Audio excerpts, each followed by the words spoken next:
Gloire à Dieu. Voilà, on est heureux d'être, on a l'habitude de le dire, ou alors on est plutôt heureux quand on nous dit « Allons à la maison de l'Éternel ». Et finalement, ce lieu devient maison de l'Éternel puisque nous y sommes, dans le nom de Jésus. On est d'accord. Sinon, c'est un bâtiment qui accueille du public. Voilà, il n'y a rien de sacré dans le bâtiment, même s'il y en a qui donnent beaucoup de force et d'efforts pour tout aménager là-haut, et ça, on les remercie. Mais néanmoins, c'est un outil de travail, le bâtiment, vous êtes d'accord ?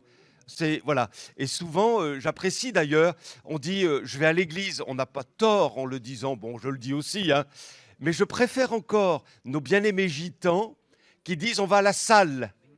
Vous avez remarqué ? On va à la salle. Ou alors, ils disent aussi, on va chez Pelletier, on va chez Durand, on va chez Baudolec, voilà, ils disent comme ça.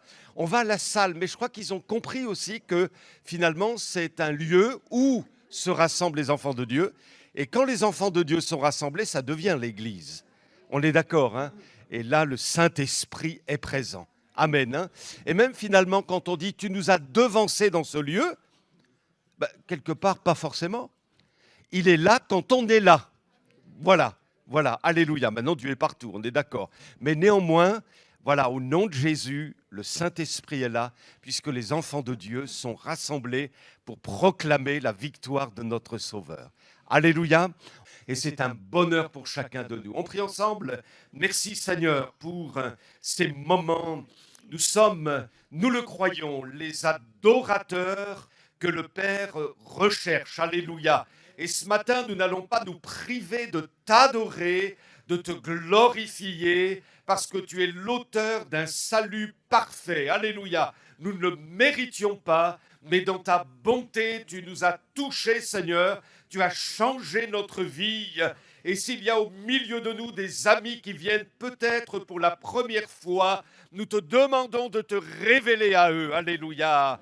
De les toucher dans leur cœur et de les attirer à la grâce qui est en toi. Tu es le chemin, tu es la vérité et la vie, toi Jésus. À toi toute la gloire. Amen. Suffit. Donc ce matin, on est venu pour célébrer, pour louer, pour adorer notre Dieu. Non ? Amen. Ce matin, je suis venu pour louer mon Dieu. Je suis venu pour... on lui a donné plein de noms à l'Éternel. On lui en a donné plein, et celui finalement qui le définit le mieux, c'est Yahweh, parce qu'en fait, il est indéfinissable.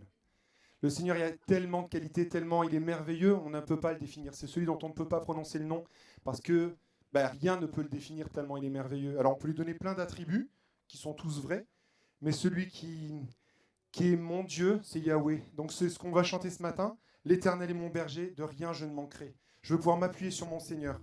Et vous savez à quel point j'aime vous voir debout pour chanter, pour ceux qui le peuvent et ceux qui le veulent. Aucune obligation, bien évidemment. Mais c'est vrai qu'on chante tellement mieux quand on est debout. Je le dis souvent, mais ce que dit la chef de chœur. Hein. Et on prend vraiment toute notre place dans la gloire, dans la louange et l'adoration pour notre Dieu.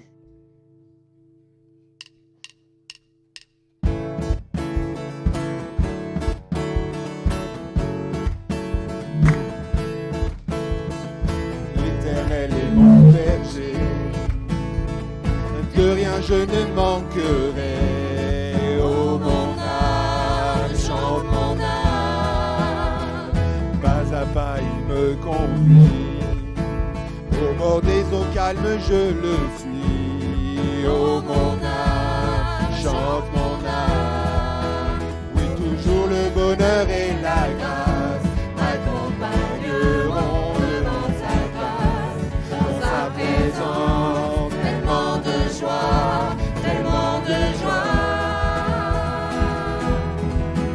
Et tant qu'il se trouve auprès de moi, aucun mal mon âme tu ne craindras. Et dans son temps, je reviendrai.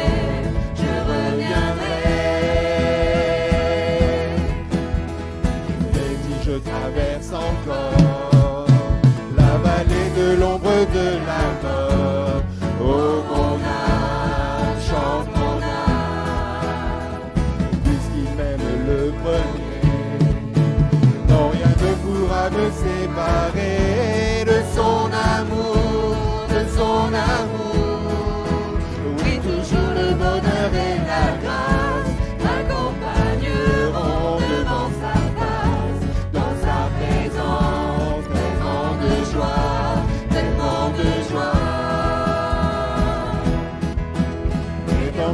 trouve auprès de moi.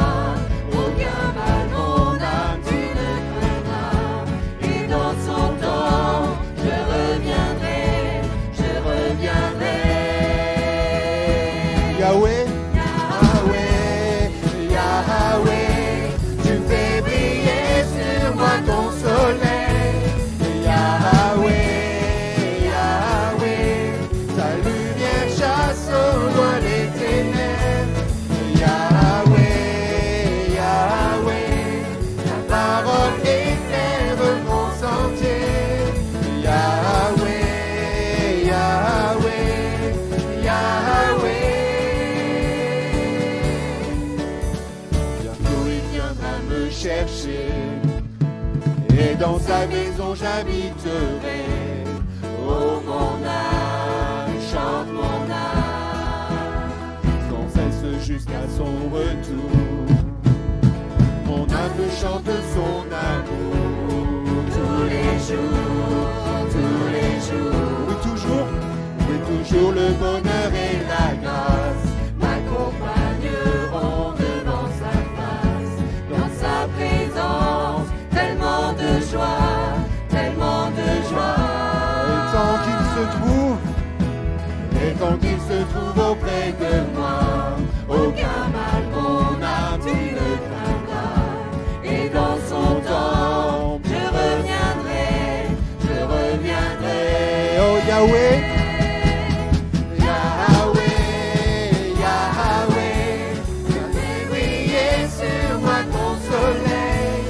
Yahweh, Yahweh, ta lumière chasse au loin les ténèbres. Yahweh, Yahweh, ta parole éclaire mon sentier.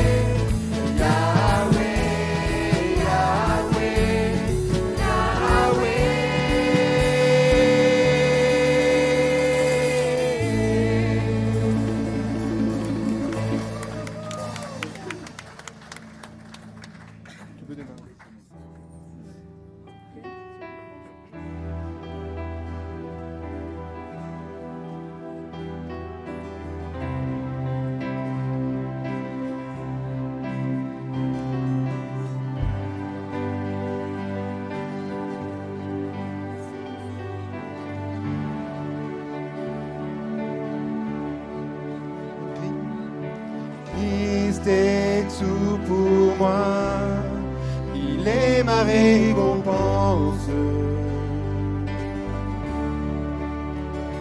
Car il n'y a rien dans ce monde qui puisse me satisfaire. Même dans l'épreuve, mon âme chante, oui pour toujours. Il m'a sauvé. Christ seul me suffit. Christ seul me suffit.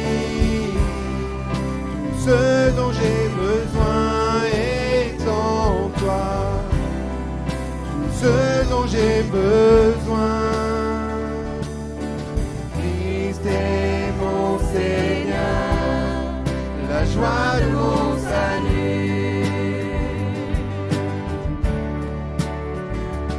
Et cet espoir est sans fin, le ciel est ma demeure. Même dans l'orage, mon âme chante, Jésus est là. À Dieu soit la gloire. Christ seul me suffit. Christ seul me suffit.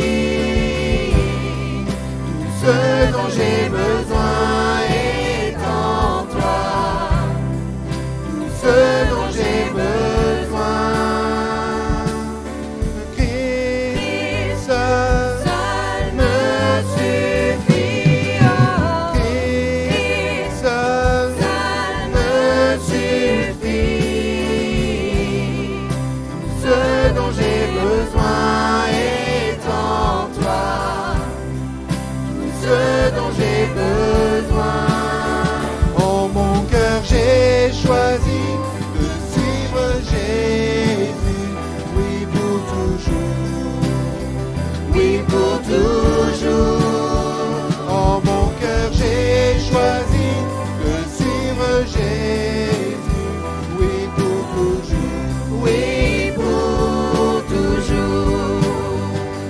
croix devant moi, le monde derrière moi, oui pour toujours, oui pour toujours. La croix devant moi, le monde derrière moi, oui pour toujours, oui pour toujours. Christ seul me suffit, Christ seul me suffit. Tout ce dont j'ai besoin est en toi, tout ce dont j'ai besoin. Dernière fois, Christ seul me suffit, Christ seul me suffit. Tout ce dont j'ai besoin est en toi, tout ce dont j'ai besoin.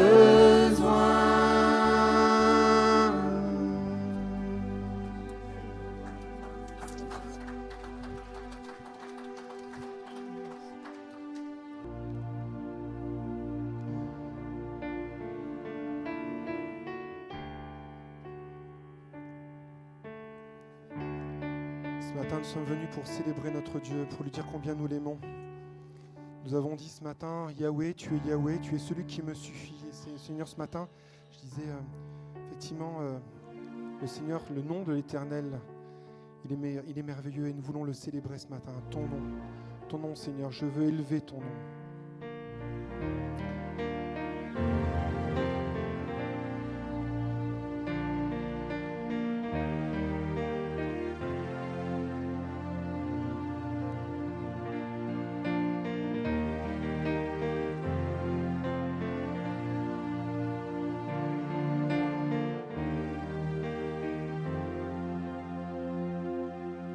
De l'aube au coucher du soleil, tes splendeurs nous émerveillent, et notre cœur d'enfant répond en glorifiant ton nom,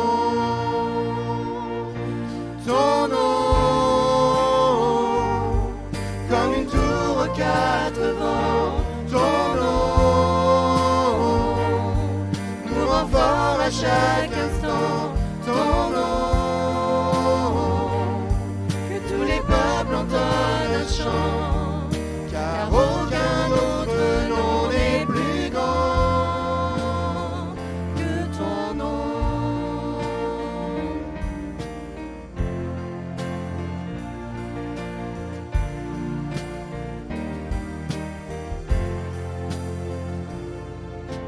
Jésus fortifie nos cœurs par ta grâce et ta grandeur, car c'est en toi que nous prions.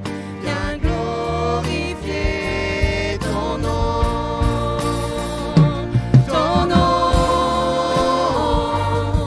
comme une tour aux quatre vents. Ton nom nous rend fort à chaque instant. Ton nom, que tous les peuples entendent un chant, car aucun autre nom n'est plus grand que ton nom, comme une tour aux quatre vents. Ton nom nous rend fort à chaque instant. Ton nom, que tous les peuples entendent un chant, car aucun autre nom n'est plus grand que ton nom.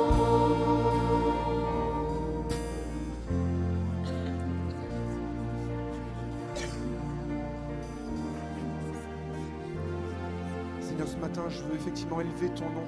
je vais pouvoir te dire combien tu es merveilleux ce matin, mon Dieu. Mais pas seulement ce matin, tous les jours de ma vie, tu es merveilleux. Tous les jours de ma vie, tu es présent. Tous les jours de ma vie, tu m'aimes, Seigneur. Et parce que tu as fait ce don de ton Fils pour ma vie, pour mes péchés, pour me pardonner de mes péchés, pour me changer, me transformer, Seigneur, pour que je puisse être à ton image. Parce que tu souhaites, Seigneur, que je sois héritier de Christ, que je puisse être appelé ton Fils, Seigneur. Alors je sais, ça peut paraître prétentieux, mais je sais, toi, Seigneur, que tu m'aimes. Malgré toute mon intimité, malgré tous mes défauts, toutes mes imperfections, toi, Seigneur, tu m'aimes et tu me rends parfait, Seigneur. Bon, je sais que la perfection ne sera pas de ce monde, mais je veux tendre, Seigneur, parce que je veux te louer, je veux t'adorer, je veux vraiment, Seigneur, que ce matin, mon âme s'élève vers toi pour te dire combien je t'aime.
Je voudrais qu'on puisse prendre ce chant qui nous dit Roi des rois. Vas-y, ma sœur.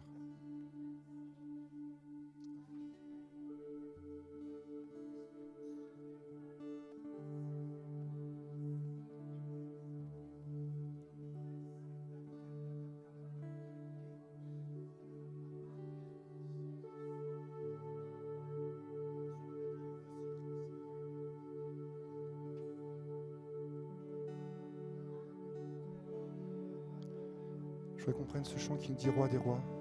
Le chorale va nous mener dans ce chant pour nous rappeler que Jésus est au-dessus de tout nom, que notre Dieu est au contrôle de toutes choses. Et que si nous sommes là ce matin, c'est parce que justement, il a tout maîtrisé. Et que si nous sommes là ce matin, c'est parce que lui nous a fait passer par un chemin pour nous faire arriver là. Et ce matin, je veux vraiment qu'on puisse complètement se laisser emporter par la louange, par l'adoration pour notre Dieu. Parce que c'est important de réaliser ce que Jésus a fait pour nous. C'est important de réaliser ce par quoi il est passé. C'est important de réaliser toutes les choses qu'il a endurées pour nous. Et pouvoir glorifier son nom, c'est le minimum qu'on puisse faire.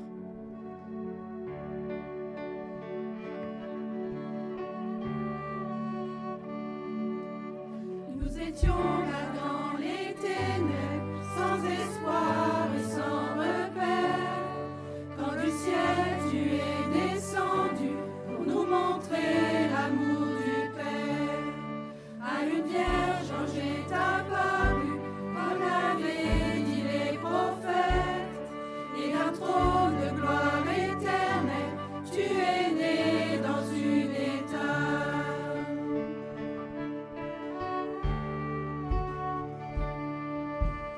Louange au Père, gloire au Fils, béni soit le Saint-Esprit, Dieu trois fois saint, majesté, gloire au Roi des rois à tout jamais.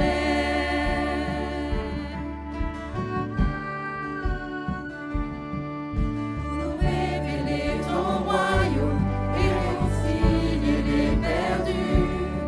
Pour racheter la création, tu n'as pas méprisé la croix. En vue de la joie devant toi, tu enduras la souffrance. Pour nous procurer le salut, Jésus, tu es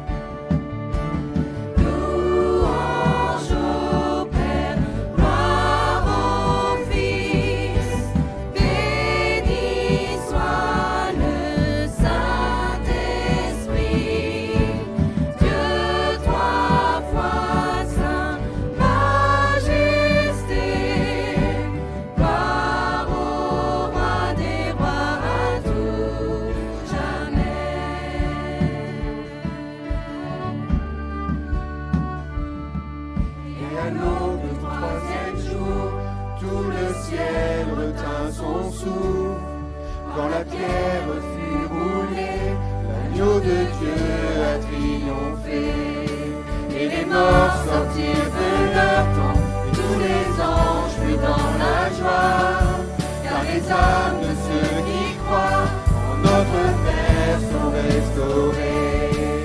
Et l'Église de Christ est née, baptisée par l'Esprit, et cette vérité ancienne subsistera à jamais. Par son sang et en son nom, par sa victoire je suis libre. Oui, l'amour de Jésus-Christ m'a ressuscité à jamais. Louange au Père, gloire au Fils, béni soit le Saint-Esprit, Dieu trois fois saint, majesté, gloire au roi des rois à tout jamais. Louange au Père, gloire au Fils, béni soit le Saint-Esprit, Dieu trois fois saint, majesté, gloire au roi des rois à tout jamais. Gloire au roi des rois à tout jamais.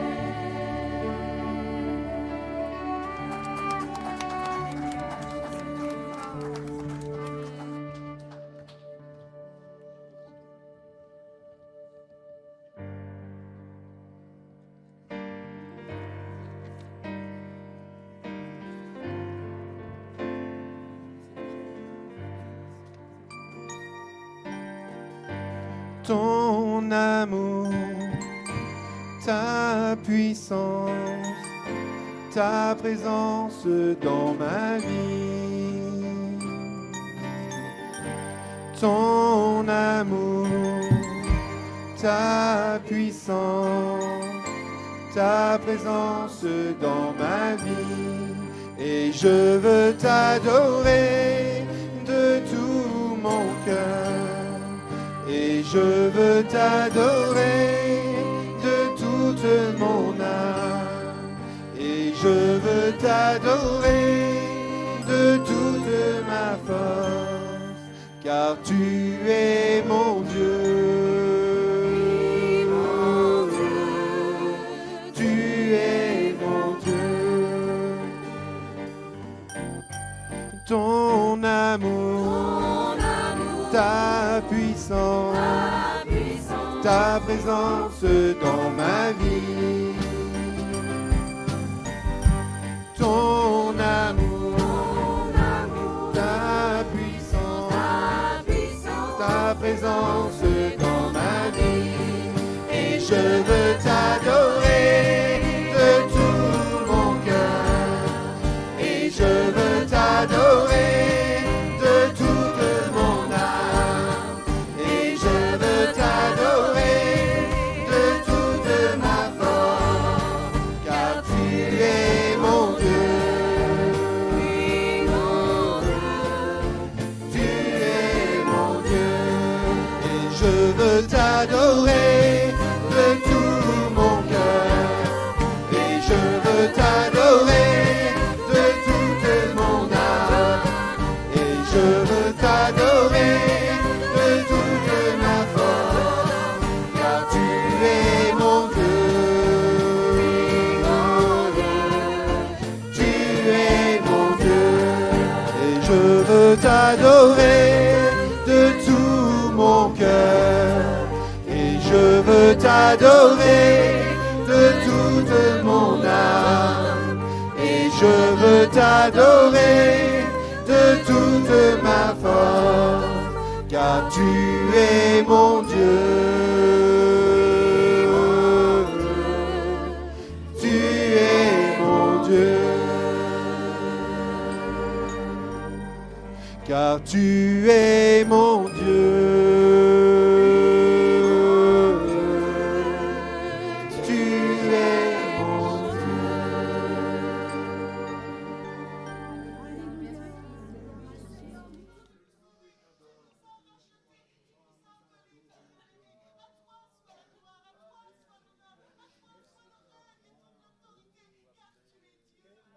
Amen. Je vais faire venir ceux qui ont été sollicités pour la Sainte Seine, s'il vous plaît. On va prendre ce chant qui nous dit pur. Ton sang si précieux m'a pardonné, Seigneur. Et je veux vraiment réaliser en même temps que avant même de prendre ce repas qui est une commémoration, me rappeler ce que Jésus a fait. Je veux profiter justement de ce chant pour me placer devant le Seigneur. Dire Seigneur vraiment que ce chant soit pas juste un chant, pas juste des paroles, mais ce temps où je me mets devant toi et je m'examine devant toi. Parce que je veux vraiment pouvoir prendre ce repas et que ce repas soit un repas de victoire pour ma vie. Que ce repas soit un repas que je vais apporter pour le Seigneur et que je puisse par là apporter ma vie, ma louange à mon Dieu. Je vous rappelle juste le temps que nos frères et sœurs passent pour pouvoir distribuer, que vous puissiez rester assis. Une fois que vous aurez récupéré le pain, le vin, vous puissiez vous lever si vous le souhaitez. Mais juste le temps de la distribution, s'il vous plaît, pour la facilité, vous puissiez rester assis.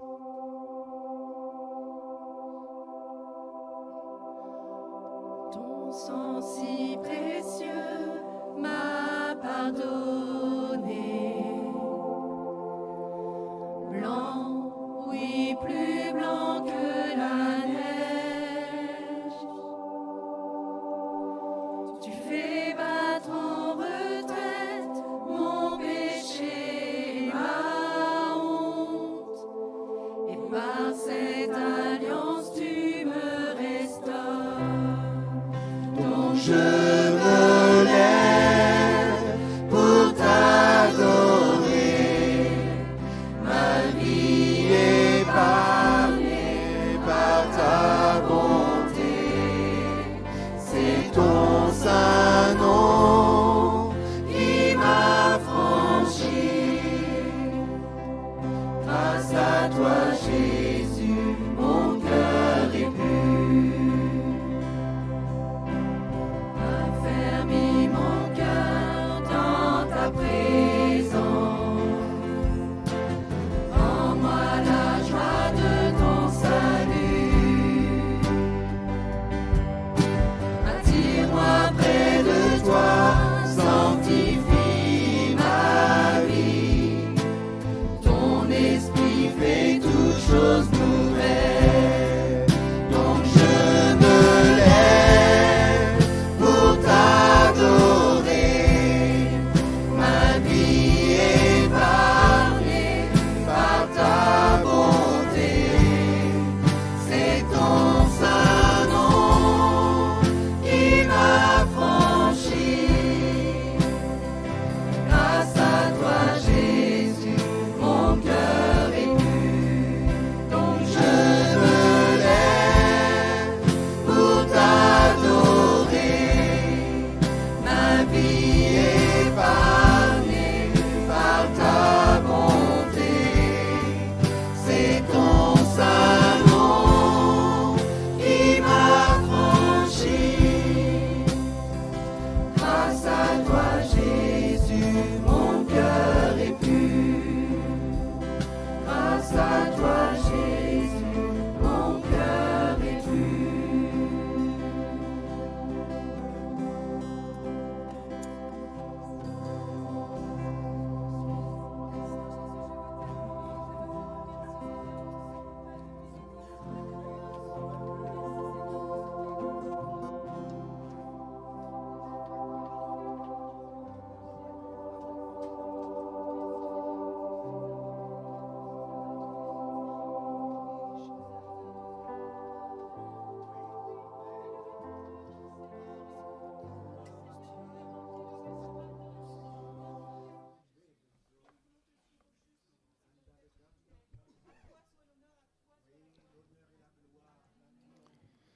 Prenons juste donc je me lève. Donc je me lève pour t'adorer. Ma vie est épargnée par ta bonté. C'est ton saint nom qui m'a franchi. Grâce à toi, Jésus, mon cœur est pur. Donc je me lève pour t'adorer. Ma vie est ta bonté. C'est ton saint nom qui m'a franchi. Grâce à toi, Jésus, mon cœur est pur. Grâce à toi, Jésus, mon cœur est pur.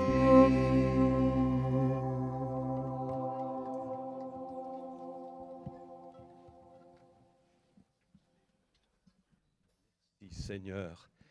Gloire à Dieu, un grand merci à nos bien-aimés. Merci pour ces bons moments de louange, d'adoration. On était en communion avec le ciel, n'est-ce pas vrai? On est très heureux d'accueillir le pasteur Grégory. Alléluia. Grégory qui nous a fait du bien vendredi.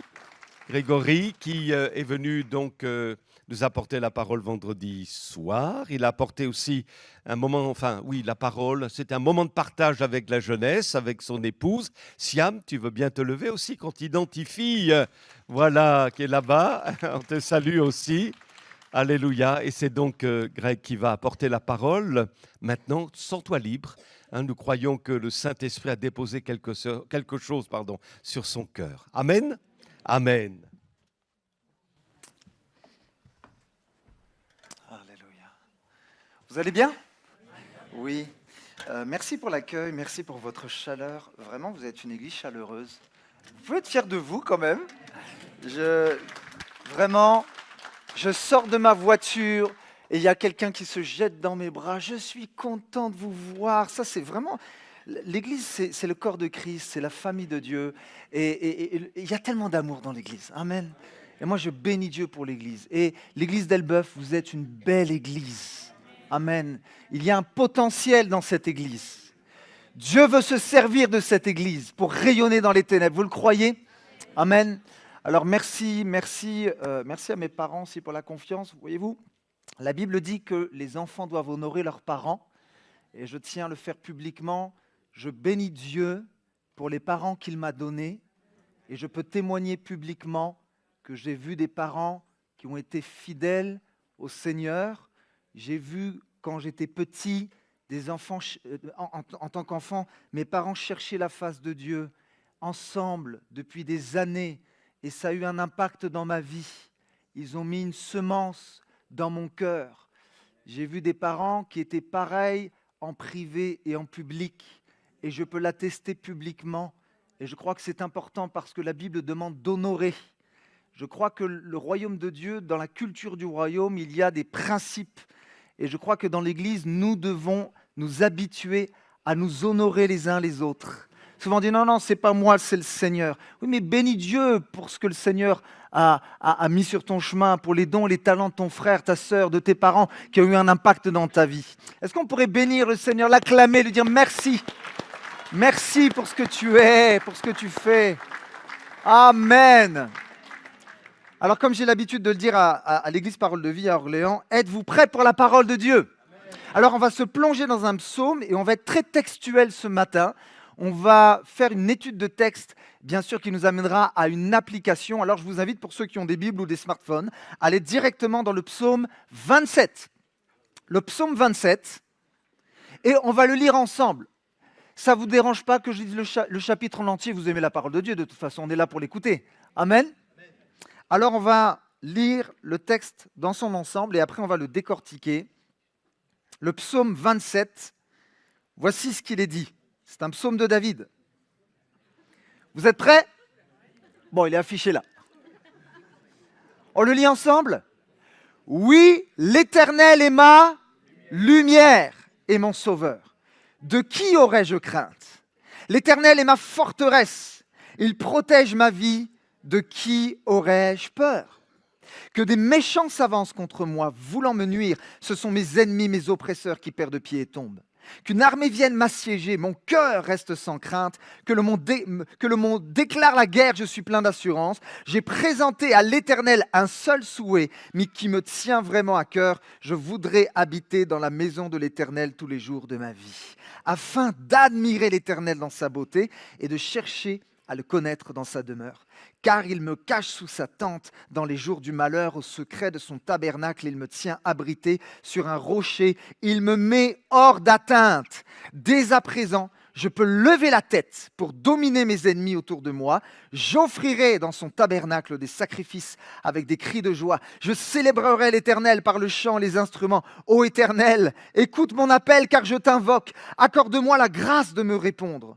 Du fond de mon cœur, je me dis de ta part, tournez-vous vers moi. Oui, c'est vers toi que je me tourne, ô Éternel. Ne te détourne pas de moi et ne repousse pas ton serviteur avec colère. Toi qui m'as secouru, ne me délaisse pas, ne m'abandonne pas, ô Dieu, toi qui es mon sauveur. Si mon père et ma mère devaient m'abandonner, l'Éternel me recueillerait. Enseigne-moi la voie que tu veux que je suive, ô Éternel, et conduis-moi par un sentier égal, puisque mes ennemis me guettent. Ne m'abandonne pas au désir de mes adversaires lorsque de faux témoins se dressent contre moi, respirant la violence. Que deviendrais-je si je n'avais pas l'assurance d'expérimenter la bonté de l'Éternel au pays des vivants? Attends-toi donc à l'Éternel, sois fort, affermis ton courage. Oui, attends-toi à l'Éternel. Et tout le monde dit Amen, amen, amen. Quel psaume extraordinaire, c'est, je vous le déclare publiquement, c'est mon psaume préféré. C'est mon psaume préféré. Et je voudrais qu'on se penche sur ce texte. Voyez-vous, beaucoup de psaumes sont le reflet de ce que nous vivons ou de ce que nous ressentons. Alors, on ne sait pas vraiment la période dans laquelle se trouve David lorsqu'il écrit ce psaume. En revanche, nous pouvons y voir des mots comme adversité. C'est une période d'adversité. C'est une période de trouble. Il y a le mot ennemi. Il y a également de faux témoins. C'est terrible d'avoir des gens qui disent des mensonges, des choses injustes à notre égard. Et David a vécu cela. Et je n'ai pas besoin d'être un prophète de l'Éternel pour vous dire que dans votre vie, vous allez avoir de l'adversité. Satan, vous savez, quand on se lève, n'est pas forcément content. Et on n'est pas appelé à être des chrétiens qui combattent avec la fleur au fusil, mais il va essayer parfois de nous mettre des bâtons dans les roues, de nous déstabiliser par diverses manière. On l'appelle le malin parce qu'il est malin pour faire le mal. La Bible dit que Satan est venu pour égorger, détruire, déchirer. Il est celui qui divise. Mais Jésus est celui qui réunit, qui unit, qui guérit, qui libère. Amen. Alors, dans votre vie, c'est vrai, même si on est des enfants de Dieu, Dieu ne nous a jamais promis une vie cocooning, où nous allons flotter sur un nuage. Si quelqu'un vous prêche ceci, excusez-moi, c'est un faux évangile. Il n'y aura plus jamais de maladie, plus jamais de larmes, plus jamais de combat. C'est pas vrai. Par contre, Jésus a dit une chose, je ne vous laisserai pas orphelins. Je suis avec vous tous les jours jusqu'à la fin. Vous savez, quand on vit dans l'adversité, quand des ennemis se dressent devant nous, et lorsque nous avons des menaces, il y a souvent un sentiment qui surgit au-dedans de nous. Vous savez quel est ce sentiment? Et nous l'avons tous vécu, même si vous êtes un chrétien depuis 40 ou 50 ans. Vous savez quel est ce sentiment? Il y a de la colère, c'est vrai. Oui, oui, oui. L'amertume, oh oui, c'est un combat, ça aussi. Mais il y a un sentiment par lequel on est tous passés. Et peut-être, et je crois que c'est une parole de Dieu pour quelqu'un, peut-être que ce sentiment, tu l'as ce matin. J'aimerais vous parler de la peur. Lorsque nous faisons face à l'adversité, aux géants qui se dressent devant nous, aux murailles qui parfois s'élèvent et qui nous semblent tellement gigantesques, il y a même chez les enfants de Dieu parfois des sentiments de peur. Peut-être que certains, vous êtes dans ce lieu, vous aimez le Seigneur, mais vous ne dormez pas bien la nuit. Vous ne savez pas comment vous allez finir la fin du mois. Vous avez peut-être des défis financiers, au travail, des défis relationnels. Des ennemis se sont dressés. Et alors que même vous louez le Seigneur, c'est comme si parfois la peur venait voler votre louange. Mais je suis venu de la part du Seigneur Jésus te dire ceci, et ça sera l'objet de mon message, c'est le titre de mon message, pour te dire ceci, n'aie pas peur. Regarde ton voisin et dis-lui dans les yeux, n'aie pas peur. N'aie pas peur. Amen. N'aie pas peur. Amen, amen, amen. Le but de ce message, c'est d'identifier certaines de nos peurs et c'est de trouver quelle est la réponse de Dieu pour faire face assez peur. Voici ce que David dira. Alors bien sûr, on ne pourra pas décortiquer tout le texte dans son ensemble. J'ai pris quelques parties. Nous revenons au psaume 27 à partir du verset 1. Et David dira, oui, l'Éternel est ma lumière et mon sauveur. Et il dira, de qui aurais-je crainte? On s'arrête là. J'aimerais vous donner une illustration. Vous savez, Jésus parlait avec des images pour qu'on puisse comprendre. Je ne sais pas si certains, vous êtes férus d'animaux, que vous aimez regarder des reportages sur les animaux. Avez-vous entendu parler de cet animal qu'on appelle le l'impala? Le l'impala, c'est une antilope qui se trouve dans certains pays d'Afrique et elle a une caractéristique. Voici quelle est sa caractéristique, c'est qu'elle a la possibilité, la capacité de sauter jusqu'à 3 mètres de haut. C'est extraordinaire. C'est un animal qui a une agilité incroyable et Dieu l'a doté. Mais lorsque vous allez dans certains zoos, vous pouvez voir le l'impala ici qui s'affiche, lorsque vous allez dans certains zoos, il est assez étonnant de voir que la barrière, là où se trouve le l'impala, ne fait pas 3 ou 4 mètres, mais elle ne fait simplement que 1 mètre. Alors on pourrait se dire, mais c'est ridicule parce que le l'impala pourrait facilement s'échapper puisqu'il est capable de sauter à 3 mètres de haut. Vous savez pourquoi le l'impala ne saute pas la barrière qui ne fait que 1 mètre alors qu'il en aurait largement les capacités? Parce que le l'impala, en fait, ne sautera qu'à partir du moment où il sera en mesure de voir où ses pieds atterriront. En fait, le l'impala, c'est un animal qui marche par la vue et non par la foi. Combien d'enfants de Dieu nous a donné le Saint-Esprit. Dieu nous a donné sa parole. Dieu nous revêt de sa puissance et pourtant c'est comme si nous sommes comme le l'impala, enfermés depuis des années dans une barrière et nous nous disons non Seigneur, là, ce n'est pas possible, j'ai peur de voir ce qu'il y a de l'autre côté, j'ai peur de passer à la future étape alors que Dieu a des projets pour toi, alors qu'il a un avenir et de l'espérance et parfois combien d'enfants de Dieu passent à côté de leur destinée parce qu'ils sont semblables au l'impala. Non Seigneur, j'ai peur de sauter la barrière, mais Dieu te dit non, j'ai mis toutes les ressources nécessaires en toi pour que tu sois capable de sauter de l'autre côté. Que quelqu'un dise Amen. Oh Seigneur, peut-être il y a des gens qui se disent, si je m'engage dans cette relation, je vais être déçu. Tu as peur de passer de l'autre côté. J'ai peur de me marier. Ah, vous savez, il y en a qui ont peur de se marier. J'ai peur de l'engagement. J'ai peur de reprendre des études. J'ai peur de ne plus contrôler. Alors tu restes enfermé. Et vous savez, des fois, on est comme des poissons rouges dans un bocal alors que Dieu a prévu pour toi un océan. Oh, sors de ton bocal au nom de Jésus. Mais j'aimerais quand même vous rassurer en vous disant ceci. Ce n'est pas parce que tu passes parfois par la peur que tu n'es pas spirituel ou que tu n'as pas foi en Dieu. La peur, je dirais, est un sentiment normal. Et même les enfants de Dieu, même moi qui suis pasteur, je vous confesse, parfois j'ai peur. Parfois j'ai des craintes. Parfois je me réveille la nuit et il y a des peurs qui viennent. Parfois je fais face à des situations, à des combats. Et je me dis, Seigneur, si tu ne viens pas, je suis un homme mort. C'est une chose d'avoir peur. Mais je crois que ce n'est pas normal pour un enfant de Dieu d'avoir continuellement peur, d'être dans un esprit de crainte, un esprit de peur et d'avoir peur toujours de ce qui va se passer, d'avoir peur limite de sortir de ton lit, d'avoir peur de t'engager, d'avoir peur du lendemain. Non, non, non, non, j'aime ce chant qui dit « Parce qu'il vit, je n'ai rien à craindre, mes lendemains sont assurés ». La Bible dira également que ce n'est pas un esprit de peur, de crainte que Dieu nous a donné, mais un esprit de force, d'amour et de sagesse. Oh, saisis-le par la foi ce matin. Amen. Alors j'aimerais te donner cette bonne nouvelle. Mon frère, ma soeur, mon ami, tu peux sauter de l'autre côté. Tu n'as pas à avoir peur du noir, de l'inconnu. Vous savez pourquoi? Parce que Jésus est la lumière. Alléluia. Oh, Jésus est la lumière. Alors en étudiant ce psaume, j'ai pu repérer 2 types de craintes auxquelles David a dû faire face durant sa vie. Vous êtes prêts pour le premier type de crainte et ça sera l'objet de mon premier point. La première peur à laquelle David a dû faire face, c'est la peur de l'opposition. Oh, je sais que parfois, nous subissons de l'opposition.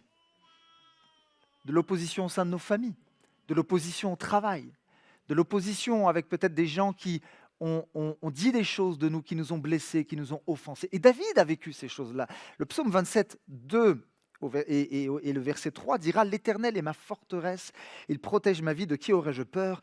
Que des méchants s'avancent contre moi, voulant me nuire, ce sont mes ennemis, mes oppresseurs, qui perdent pied et tombent. Qu'une armée vienne m'assiéger, mon cœur reste sans crainte. Que l'on me déclare la guerre, je suis plein d'assurance. » Et moi, quand je lis ce texte-là, est-ce que vous êtes d'accord avec moi pour vous dire que quand vous faites face à l'opposition, on n'a pas forcément le même réflexe que David? Imagine une personne, je ne sais pas, que tu appréciais, tu t'es confié peut-être même à cette personne et tu avais de l'affection pour elle, et malheureusement tu t'es aperçu qu'elle parlait derrière ton dos, alors que tu lui avais donné ta confiance. Ne levez pas la main peut-être, mais sûrement que c'est arrivé à certains d'entre nous, d'entre vous. C'est tellement douloureux d'être trahi par quelqu'un en qui on avait placé notre confiance. Et peut-être que tu vis du harcèlement au travail, peut-être que tu vis du harcèlement à l'école. Vous savez, les enfants, j'ai 3 enfants, et c'est fou ce qu'un enfant peut subir même quand il est à l'école primaire. C'est fou comment les enfants, on va dire qu'ils ne sont pas régénérés, qui n'ont pas accepté Jésus, peuvent être méchants. Moi, j'ai une de mes filles, parfois, allait à l'école avec une boule au ventre. Parce qu'à un moment donné, elle a subi, quand elle était toute petite, du harcèlement de la part de certaines petites filles qui lui demandaient de faire toutes sortes de choses en lui disant si tu ne manges pas le sable dans le bac à sable, on ne sera plus tes amis et tu resteras toute seule. Et elle était toute petite et elle a dû manger le sable. C'est terrible. Et je crois que dès notre plus tendre enfance, l'être humain fait face à l'opposition. L'être humain fait face à des défis. Et c'est dur, en fait, quand on subit ces oppositions, ce harcèlement dans ton milieu professionnel, à l'école, de dire, malgré tout ça, mon cœur est sans crainte. Alléluia. Oui, amen. Mais est-ce qu'on le vit toujours? Je ne sais pas. Peut-être qu'en ce moment, je parle à quelqu'un qui est en pleine période d'opposition. Même peut-être tu as dit à Dieu, je ne comprends pas pourquoi je passe par cette période. Je ne comprends pas pourquoi ça dure, Seigneur. Et en fait, tu vis une situation qui est très inconfortable. Parce que l'opposition est tout sauf confortable.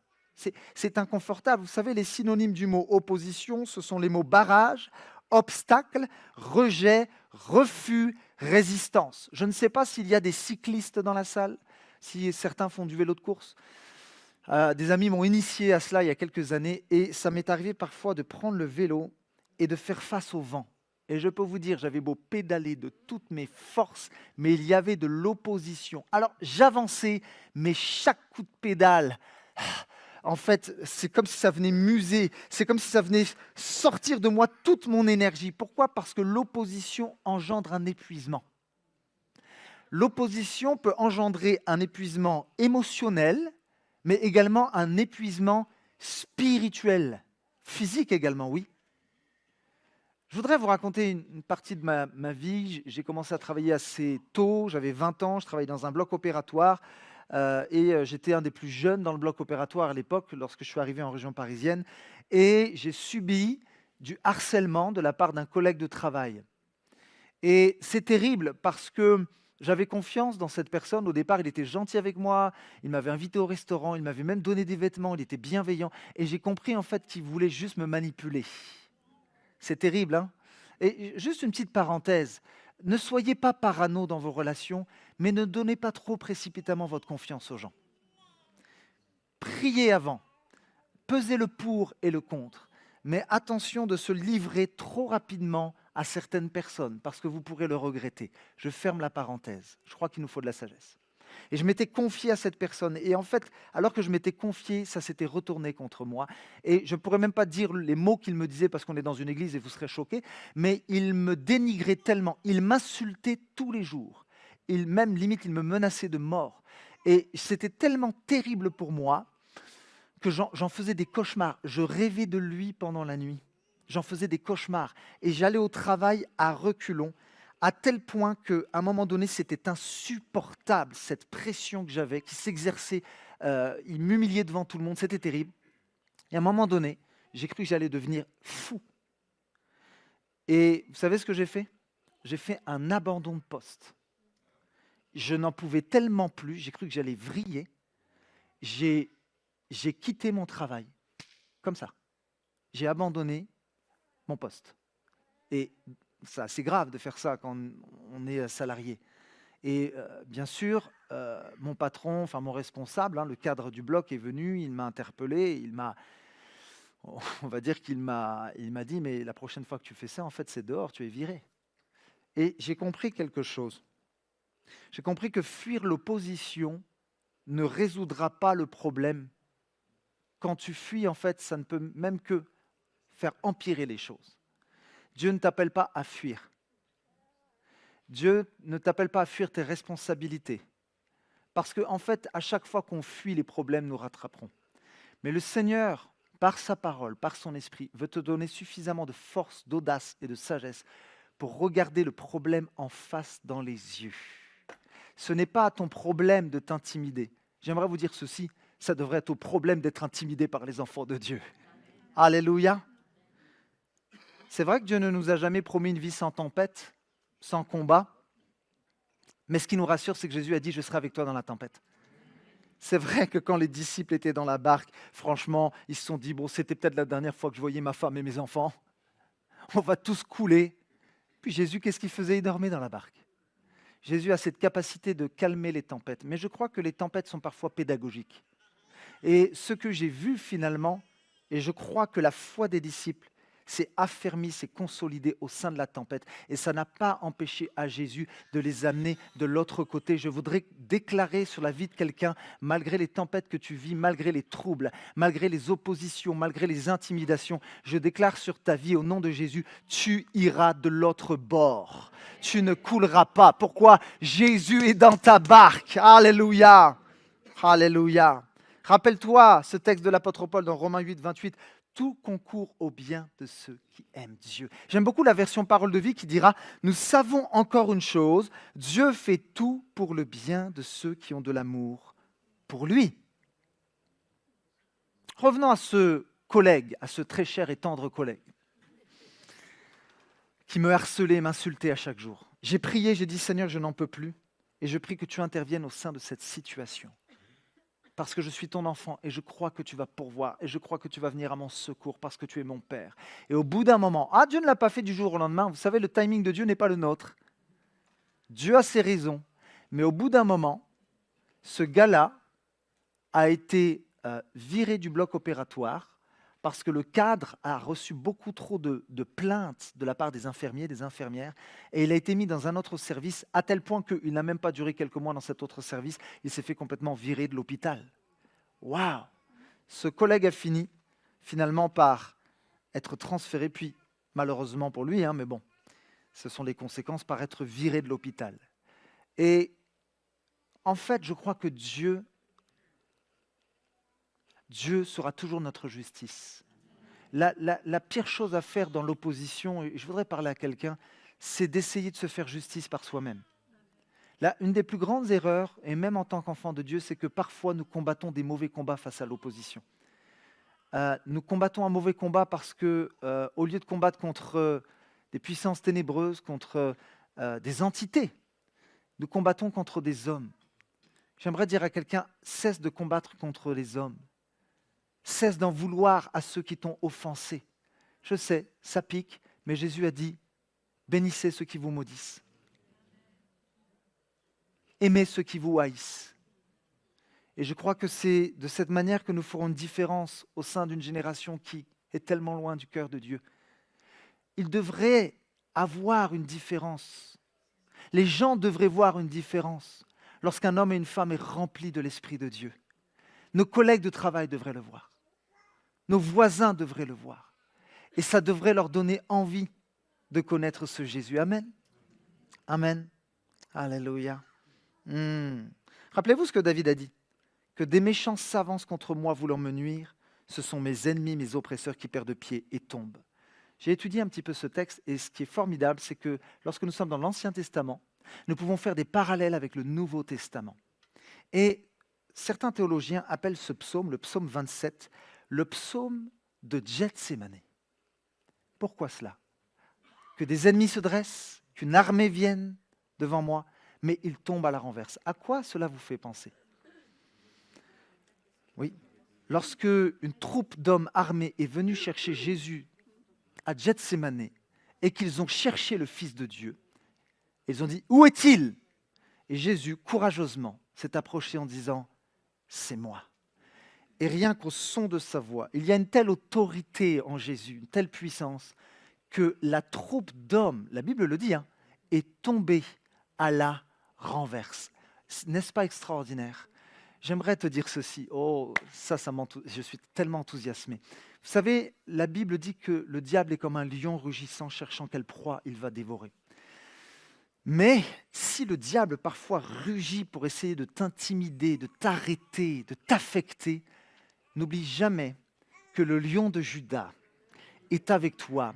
Et lorsque l'opposition vient, que lorsque l'intimidation vient, lorsqu'une troupe d'hommes armés vient pour dire « je vais déchirer tes enfants, je vais dévorer ton couple, je vais te dévorer au niveau de tes finances, de ton avenir, tu n'as pas d'avenir », n'oublie jamais que le lion de Juda rugira toujours plus fort que ce lion-là rugissant. Parce que quand le lion de Juda dit « non, non, non, tu ne touches pas à mon fils, tu ne touches pas à ma fille, elle m'appartient », eh bien le diable n'est plus un lion, mais il est comme un petit chaton qui s'en va en courant, parce que personne ne peut résister à celui qu'on appelle le lion de Juda. Que quelqu'un dise amen. N'oublie pas, le lion de Juda vit en toi.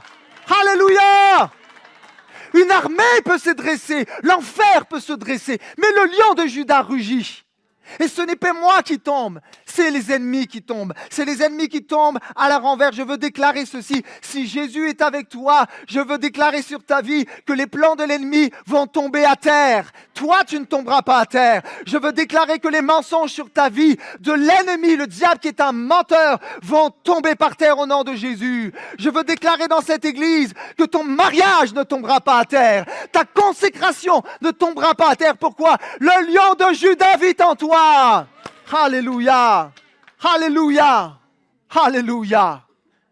Maintenant, nous avons parlé des oppositions visibles, avec des peut-être relationnelles avec certaines personnes, mais il y a également des oppositions dans l'invisible. Il y a aussi des oppositions spirituelles. Paul dira en Éphésiens 6,12, et vous connaissez ce texte, car nous n'avons pas à lutter contre des êtres de chair et de sang. Ce sont des principautés, ce sont des puissances ténébreuses. Et n'oublions jamais, parce que parfois on l'oublie trop vite, que dans le monde spirituel, il y a une guerre. Tu n'es pas en guerre contre ta belle-mère. Que quelqu'un dise amen. Tu n'es pas en guerre contre ton patron, ton voisin. Peut-être que quelqu'un, un voisin, il a un chien qui aboie jusqu'à 3 heures du matin et tu as envie de lui imposer les mains d'une manière assez virile. Mais c'est même pas contre ton voisin que tu es en guerre. Non, laisse tomber, c'est pas le bon combat. L'apôtre Paul dira non, c'est contre ces principautés, ces esprits méchants dans les lieux célestes. C'est contre eux que nous devons combattre. Et d'ailleurs, Dieu a mis à notre disposition toutes les armes nécessaires afin de combattre le bon combat. Un exemple qui m'a beaucoup interpellé dans la parole de Dieu, le prophète Daniel est en prière. Il est en train d'intercéder pour son peuple, pour la ville où il demeure, où Dieu l'a placé. Et Daniel est probablement conscient qu'il y a des enjeux spirituels, mais je crois qu'il en prendra encore plus conscience. Nous sommes dans le texte de Daniel au chapitre 10, à partir du verset 14. Et alors que Daniel est en prière, et qu'il utilise les armes de Dieu pour combattre le bon combat, la Bible spécifie ceci, le chef du royaume de Perse. Alors un ange va lui parler. Un ange va apparaître devant Daniel et lui dira, le chef du royaume de Perse m'a résisté 21 jours, mais Michel, l'un des principaux chefs, est venu à mon aide. Alléluia. Si le Seigneur, maintenant, au moment où je vous parle, ouvrez nos yeux sur les réalités spirituelles, sur tout ce qui se passait dans le monde invisible, je crois qu'on se comporterait d'une manière différente. On parlerait d'une manière différente. Nos priorités changeraient. Mais moi, j'ai fait une prière à Dieu. Je ne veux pas attendre que tu ouvres mes yeux pour me mettre sur mes genoux, pour comprendre qu'il y a un combat et des enjeux spirituels. Je veux saisir les armes que tu as mises à ma disposition et combattre le bon combat. Je ne veux pas me tromper de combat. Mon frère, ma sœur, combat le bon combat. Il y a des enjeux spirituels. Satan a réclamé tes enfants. Tu dois te tenir sur tes genoux pour combattre le bon combat en disant, Satan, tu n'auras pas mes enfants. Je les bénis et je les réclame pour Jésus. Satan a réclamé tes collègues de travail. Oh, mais ton combat, ce n'est pas de les juger, même s'ils sont imparfaits. D'ailleurs, toi aussi, tu es imparfait. Et moi aussi. Oh, mais tu dois les réclamer au Seigneur Jésus. C'est ça le bon combat. Et une de nos armes, c'est la prière. C'est la prière. David était un homme de prière. David était un homme qui se plaisait à chercher la présence de Dieu. Le psaume 27 au verset 4 dira « J'ai présenté à l'Éternel un seul souhait, mais qui me tient vraiment à cœur. Je voudrais habiter dans la maison de l'Éternel tous les jours de ma vie, afin d'admirer l'Éternel dans sa beauté et de chercher à le connaître dans sa demeure. » Le psaume 27,8, un petit peu plus loin, dira « Mon cœur dit de ta part, cherchez ma face. » Et David dira « Je cherche ta face, ô Éternel. » Vous savez, David n'est pas juste un homme de prière. Je l'ai mentionné vendredi soir. Parce que c'est une chose de prier. Il y a plein de chrétiens qui prient, mais il y a plein de chrétiens qui ne cherchent pas Dieu. C'est une chose de prier, c'en est une autre de chercher Dieu. Et Dieu dira dans sa parole, « Si vous me cherchez, je me laisserai trouver. » Amen. Je voudrais vraiment parler à quelqu'un. Ne fais pas que prier. Vous savez, des fois, on a toute une liste de prières. Et c'est comme si on croit que Dieu, c'est le Père Noël. Bien sûr, la Bible dit « Faites connaître vos besoins ». Et bien sûr qu'il y a différents types de prières. Mais je crois que quand même, nous devons apprendre en tant qu'Église à chercher Dieu. C'est-à-dire à ne pas juste prier pour obtenir quelque chose de sa part, mais à se mettre sur nos genoux dans ta chambre, et toi quand tu pries, retire-toi, ferme la porte de ta chambre, et ton Père qui est là, dans le secret. Ça fait depuis quelque temps, et je vous le confesse, que ma vie de prière a commencé à changer. Avant, je déblatérais pendant plus d'une heure toutes sortes de sujets à Dieu, et j'ai appris juste, non pas à lui demander, mais à le chercher, à me mettre sur mes genoux, et juste à lui dire, je veux ton cœur, Seigneur. Je veux te connaître. Je ne veux pas te connaître à travers un pasteur, je ne veux pas te connaître à travers des prédications, je ne veux pas te connaître à travers YouTube. Je veux te connaître parce que je vais te chercher. Mon cœur dit de ta part, cherchez ma face. Et la réponse de David, je cherche ta face, ô Éternel. En fait, David était concentré sur une chose. Il a choisi de donner toute son attention à Dieu. Alors j'ai une question. Mon frère, ma sœur, vers quoi ou vers qui portes-tu ton attention? Tellement de fois dans ma vie, j'ai porté mon attention sur mes problèmes. J'ai porté mon attention sur mes frustrations. J'ai porté mon attention sur mes peurs, au lieu de porter mon attention sur le Seigneur. Et vous savez, même, je voudrais parler de quelque chose même de positif. Certains, peut-être que vous portez votre attention vers les choses de Dieu. Et ce que je vais vous dire, c'est très, très important. Vous savez, dans la Bible, on connaît bien cette histoire de Marthe et Marie. Marthe était concentrée sur son service, tandis que Marie était aux pieds de Jésus. Et en fait, bon, on peut vite juger Marthe en disant qu'elle n'est pas spirituelle, mais je suis convaincu que Marthe voulait bien faire pour le Seigneur. Elle était affairée et elle faisait des petits plats pour le Seigneur et je crois qu'elle voulait lui faire la meilleure cuisine. Elle voulait l'honorer. Et je crois que c'est bien d'être actif pour le Seigneur. Mais je crois qu'il y a des moments pour être une Marthe, puis il y a des moments pour être une Marie. Parce que si tu passes ton temps à te concentrer sur ton service pour Dieu sans être à ses pieds, tu vas te décourager. Et lorsque tu feras face à l'opposition, au découragement, en fait, tu n'auras plus de carburant. Ce que je veux dire par là, tu peux faire des choses pour Dieu, mais sans Dieu. Et au bout d'un moment, ça va être très compliqué. Parce que je peux m'égosiller à faire la meilleure prédication, à vous prêcher pendant 3 heures du grec, de l'araméen, des trucs super théologiques, mais si Dieu n'est pas là, ce que je fais est vain. Et je vais m'épuiser. Faire l'œuvre de Dieu, c'est extraordinaire. Mais s'il vous plaît, Faites l'œuvre de Dieu, mais avec Dieu, pas sans Dieu.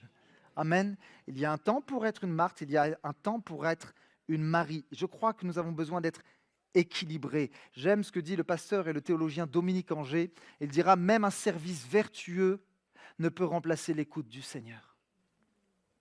Il y a un temps pour être debout, mais il y a un temps pour se mettre à genoux.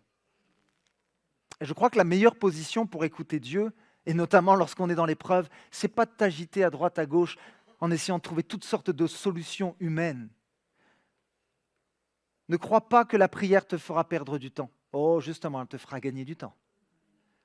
Au sein de l'opposition, la meilleure position pour écouter Dieu, c'est à genoux. Et je l'ai vu dans ma vie, et je suis sûr que ceux qui ont une communion dans ce lieu avec le Seigneur, vous pourrez attester cela. Votre communion avec le Seigneur Jésus engendrera assurément des résultats. Parce que la Bible dit que celui qui sème récoltera. Oui, parfois on peut semer dans les larmes, c'est vrai. Mais la Bible dit tu récolteras avec joie. Mais j'aimerais vous donner un avertissement. Lorsqu'on se coupe de la présence de Dieu, lorsqu'on se coupe de la communion avec le Seigneur, n'oubliez jamais une chose, le résultat peut changer de camp. Et je vais vous donner une illustration. Il y a quelque temps de cela, vous savez, dans le ministère, on fait face à toutes sortes de situations. Nous faisons face à des gens qui sont brisés, qui ont besoin profondément de Jésus. Mais nous faisons face aussi à des entités démoniaques. Nous faisons face à un combat spirituel. Et il y a quelques années de cela, une jeune femme dans notre église était démonisée, remplie d'esprits impurs. Et pendant la réunion, alors qu'on prêchait, les démons se manifestaient et nous avons essayé de l'accompagner. Et à chaque fois qu'on l'avait au téléphone pour un rendez-vous, le rendez-vous ne se faisait pas. Et elle nous plantait à chaque fois. Et à un moment donné, on était là avec un de mes collaborateurs et on l'attendait à l'église. Et elle nous a plantés. Et j'ai pris le téléphone et je l'ai appelée. Je lui ai dit, mais pourquoi à chaque fois qu'on t'invite à l'église, tu nous plantes en fait? Et elle me dit comme ça, parce que les démons qui sont en moi me disent que vous êtes des menteurs. Et ils me disent de ne pas venir. Ah, faut pas dire ça à un pasteur. J'ai pris le téléphone. Vous savez, il y a des colères mais saintes. C'est pas elle que j'ai grondé, mais j'ai commencé à gronder les démons. Je dis maintenant, vous allez vous taire au nom de Jésus, parce que tu sais pourquoi ils veulent pas que tu viennes, parce qu'ils tremblent devant la puissance de Dieu. La Bible dit que les démons tremblent devant Jésus. Amen. Parce qu'ils reconnaissent l'autorité de Christ. Et j'ai dit à cette dame, maintenant, au nom de Jésus, tu prends ta voiture et tu viens, et nous allons t'imposer les mains, et le Seigneur va te délivrer. Et cette personne prend sa voiture, et voilà qu'elle vient. Elle s'assoit, et nous commençons à parler avec elle. Et elle se met à m'expliquer ce qu'elle a vécu en Afrique, lorsqu'elle était petite. Elle était là, dans un buisson, et un homme est venu, il lui a coupé le bras, bu son sang, des choses très étranges. Et elle voyait cet homme apparaître pendant la nuit, et à tel point qu'on lui a donné des esprits impurs, lui ont donné des instructions, ils lui ont donné un pouvoir et une capacité de sortir de son corps. Elle m'a expliqué ceci, elle était en cours à l'école, et pendant la classe, elle sortait de son corps, mais son corps écrivait tout seul. Et elle voyageait comme ça, elle faisait comme des voyages astraux. Et en fait, le diable lui avait donné comme mission, elle avait été comme dédiée en fait à l'ennemi, par un sorcier. C'était des choses qui, quelque part, même à l'époque, me dépassaient parce que je ne connaissais pas bien ce monde-là. Et en fait, le diable lui avait demandé d'atteindre les chrétiens et de les détruire. Et alors qu'elle voyageait dans l'invisible, dans les sphères spirituelles, elle venait dans les foyers chrétiens et elle venait semer la zizanie. Je ne sais pas comment elle le faisait, si c'était par des incantations ou quoi que ce soit, mais elle pouvait voir les chrétiens dans leur maison et les déstabiliser dans leur couple, les déstabiliser dans leur pureté, dans leur consécration. Et elle me disait, en fait, tu sais pourquoi j'y arrivais? Parce que je savais que dans ces foyers chrétiens, en fait, il y avait très peu de prières. Ces gens étaient chrétiens, mais de façade. Et alors qu'ils ne priaient pas, parce que je le savais dans le monde spirituel, vous savez que nous sommes connus. Juste une petite parenthèse, hein. Quand les fils de Séva ont essayé de chasser les démons au nom de Paul, au nom de Paul ou au nom de Jésus que Paul prêche, les démons ont dit « Ok, on connaît Jésus, hein? Ah, on connaît Paul aussi, hein? Mais vous êtes qui ?» J'espère que les démons ne disent pas ça de toi. T'es qui? Non. Paul était connu dans le monde spirituel. Jésus, bien évidemment, était connu. Mais ces gars-là, parce qu'ils n'étaient pas alignés avec le cœur de Dieu, parce que sûrement qu'il y avait des choses qui n'étaient pas en règle dans leur vie, ils se sont fait ridiculiser par les démons et sont partis en courant. Combien de foyers sont déchirés? On se dit, mais comment ça se fait que dans notre maison, on est toujours en colère?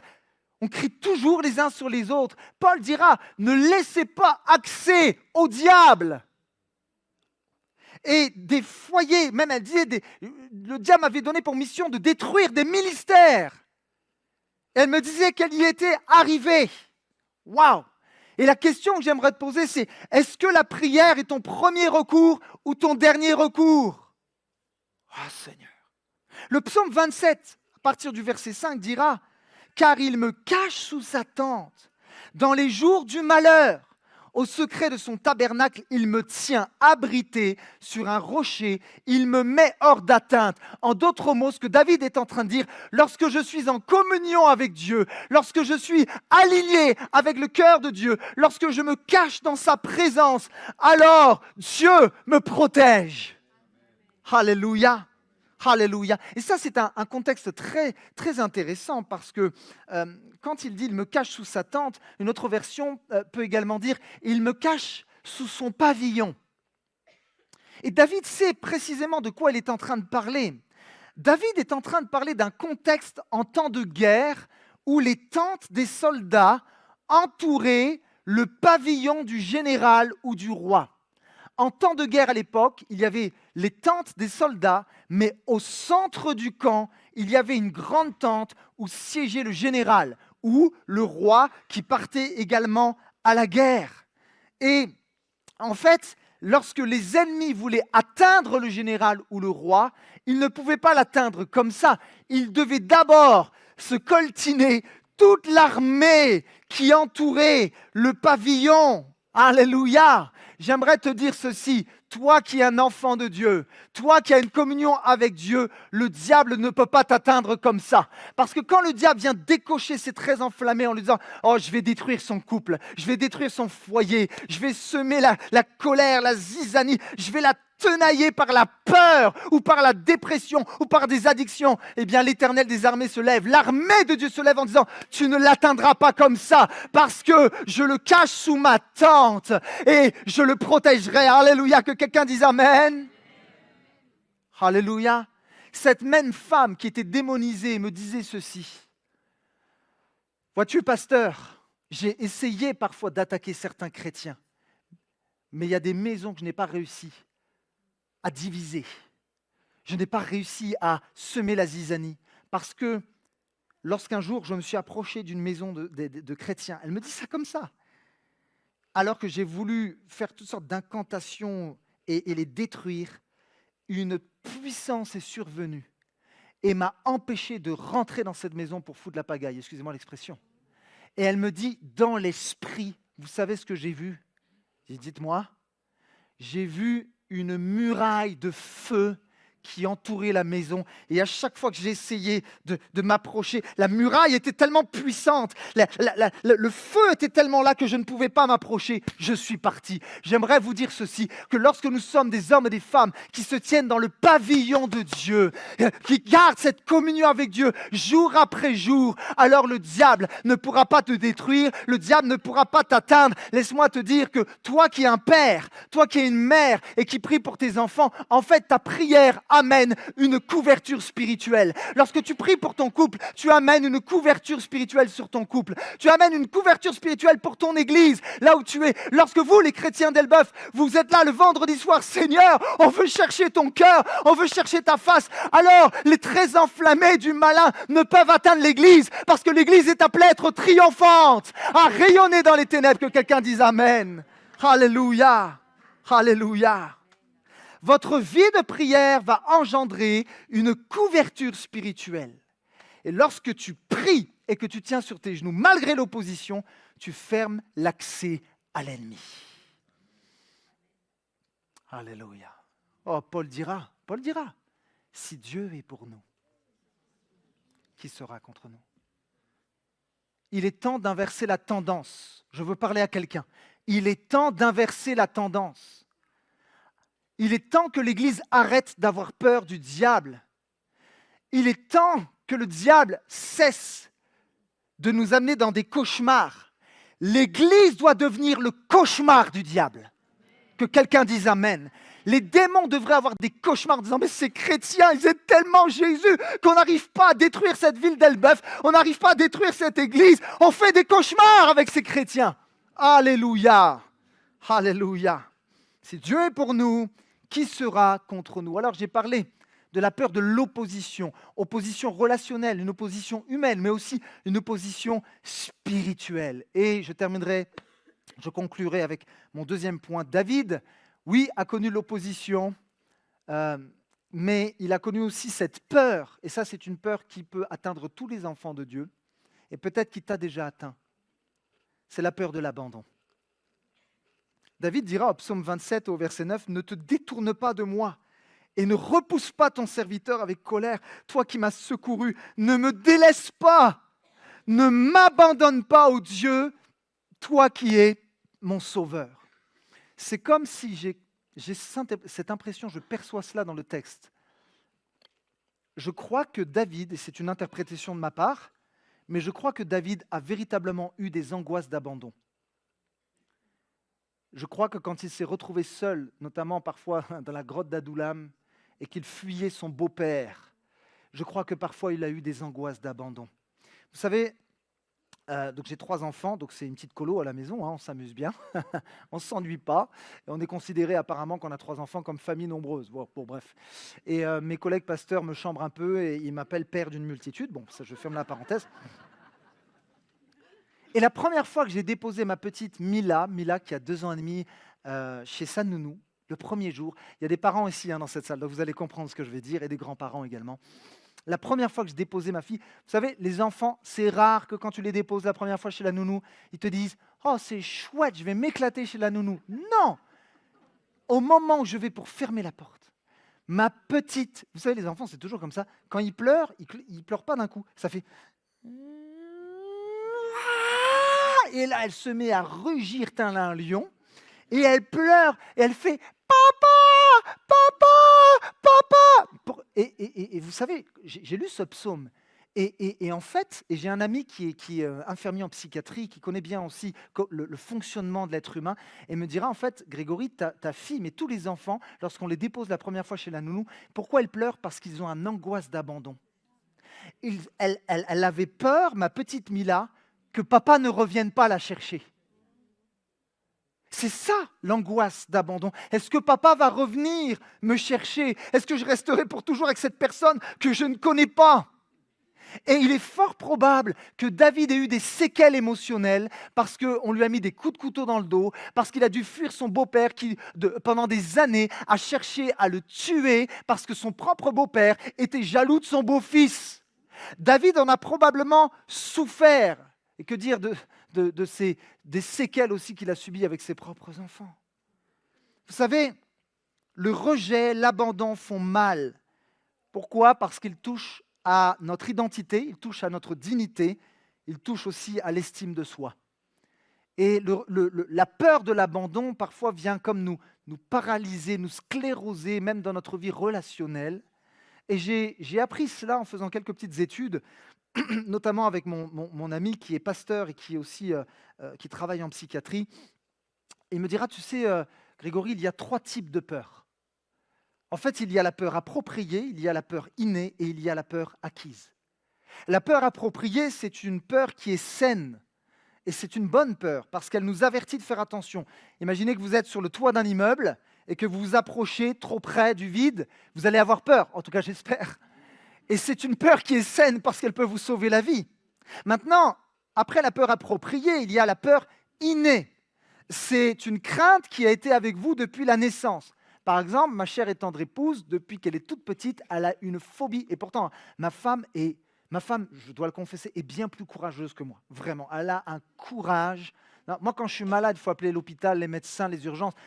Elle est 10 fois plus malade que moi. Elle est là, elle va faire le ménage, elle va porter les enfants. Je dis, mais c'est quoi, Seigneur, ça? Bon, bref. On manque de courage parfois, les hommes. Mais ma femme, elle peut soulever des montagnes, mais met une petite araignée devant elle, elle va monter sur la table en criant « Ah !» J'espère que ses oreilles ne sifflent pas trop. C'est une peur innée. Tu es né avec cette peur-là. Voilà. Maintenant, il y a la peur acquise. Et ça, c'est très important. La peur acquise, c'est une crainte que vous avez en raison d'une expérience que vous avez eue dans la vie. Et peut-être que vous avez eu des craintes et des peurs qui se sont emparées de vous à l'âge de 20 ans, 35 ans, 40 ans, à cause d'un choc émotionnel, à cause peut-être d'un traumatisme, d'une mauvaise expérience. Vous savez, je crois que ce qui fait le plus mal dans la vie, c'est quand on est abandonné par un proche. C'est quand ton propre père, qui était censé peut-être te défendre, n'est pas venu pour te défendre. J'ai connu une femme qui malheureusement, parce qu'on rencontre aussi ces situations, qui a subi des abus de la part de quelqu'un dans sa propre famille, des abus physiques quand elle était petite. Et lorsqu'elle a dit ces choses à son père ne l'a pas cru. Il dit non, tu mens, c'est pas vrai. Il n'y a rien de pire que de se sentir abandonné par quelqu'un qui est censé nous protéger et nous aimer. C'est terrible lorsque celui qui est censé nous protéger ne fait rien. Et je parle à quelqu'un peut-être. Tu t'attendais à ce que quelqu'un te protège, à ce que quelqu'un de proche te protège, mais il ne l'a pas fait. Et quand on vit ces traumatismes, ça vient engendrer des réflexes ou des attitudes qui sont néfastes. Voici quelques attitudes. La première, c'est que lorsqu'on a ces blessures émotionnelles, cette peur de l'abandon, il y a malheureusement des dépendances affectives. J'ai connu des personnes qui étaient prêtes à faire tout et n'importe quoi pour obtenir l'amour de quelqu'un. Et c'est pour ça que parfois, quand on rencontre des femmes qui peuvent avoir des bleus sur la tête, qui ont des cicatrices sur leur corps parce que leur mari rentre alcoolisé à la maison et les bat, comment ça se fait que ces femmes s'accrochent tellement à ces hommes-là? J'ai jamais compris pourquoi une femme s'accroche à un homme qui la bat, et après il va lui promettre monts et merveilles. Et en fait, c'est toujours le même cycle, ça se répète. Et pourtant, cette femme dit, non, mais il y a de l'espoir, et puis finalement, je l'aime. Et puis... Mais en fait, je crois que parfois, ce n'est même pas l'amour qui nous fait tenir. C'est la peur d'être abandonné. Et on est prêt même à rester dans une relation qui est néfaste, qui est toxique, juste parce qu'on ne veut pas se faire abandonner. C'est terrible. À l'inverse, il y a d'autres réactions. S'il y a la dépendance affective, il y a aussi ce désir quelque chose qui provoque en fait le rejet. C'est cette peur d'être tellement déçu que je vais rejeter toute relation. Je vais me barricader. Je vais tellement me protéger parce que j'ai été déçu que je ne laisserai personne rentrer dans mon jardin secret. Je ne me laisserai pas aider, je ne me laisserai pas accompagner parce que j'ai tellement été déçu que je ne veux plus être déçu. Peut-être il y a quelqu'un, les gens ont montré les crocs avec toi et ça t'a fait mal. Et là, tu t'es dit, maintenant, c'est moi qui montrerai les crocs en premier à chaque fois. Waouh! Et il y a un troisième réflexe, ou une troisième chose qui se passe en fait, c'est qu'il y a le manque d'estime de soi. Et malheureusement, ça existe des enfants de Dieu qui ont un manque d'estime de soi et qui vont essayer de se prouver. Et il n'y a rien de pire que ça dans ton service pour Dieu, d'essayer de te prouver, d'essayer quelque part de combler un certain vide par ton service.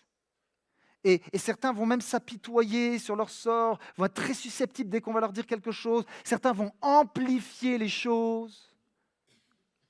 Mais en fait, ils s'apitoient juste parce qu'ils veulent qu'on leur dise « Non, non, t'inquiète pas, tu es beau, tu es belle, tu es super, tu es génial. » C'est pour ça qu'ils s'apitoient. Alors, la question, et pour conclure, la question est celle-ci. Comment être libre de ces réflexes et de ses anxiétés? Comment être libre de la peur de l'abandon? La réponse ne va peut-être pas vous plaire, mais j'y vais quand même. Merci pour votre grâce. En fait, je crois que notre anxiété est souvent liée à notre égocentrisme. J'aime beaucoup ce que le pasteur Stephen Furtick a dit, un pasteur aux États-Unis.